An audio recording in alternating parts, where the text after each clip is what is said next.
I've been thinking about this morning about the COVID-29 conference that was held recently in Glasgow. I was wondering what did it achieve?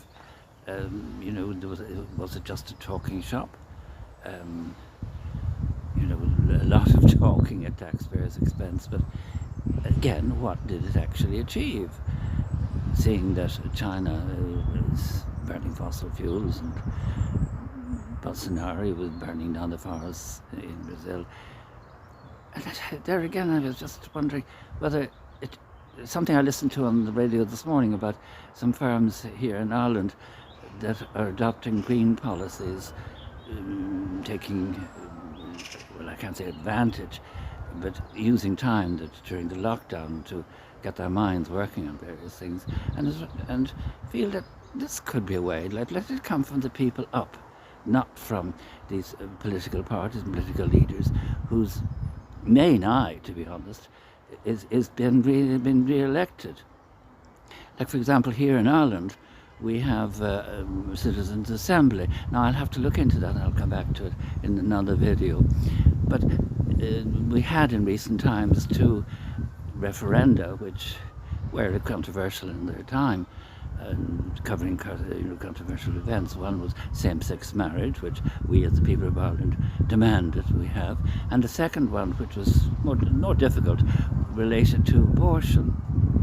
And the Citizens' Assembly sat for, I think, a year in both cases, now I could be wrong on that, and worked out what the people wanted, with the result that when the referenda came forward, there was a vast majority of people who voted in it, and the majority that was passed was well over 2/3.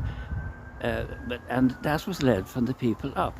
And there again, here in Ireland, we have the Green Party, which have these extraordinary aspirational ideas, one of which being cutting the livestock herd in this country. Well, in America and in Brazil, they have vast, very large quantities of cattle. But farmers here are looking for a more organic way of feeding the cattle. And as I say, this is coming up from the root. So maybe we should take over and, like when we demanded a same-sex law be passed, that let it come up from the people, because we're the ones who are affected. I mean, when you look at politicians in lockdown, they're off, I won't say gallivanting, but they're not locked down, while workers are.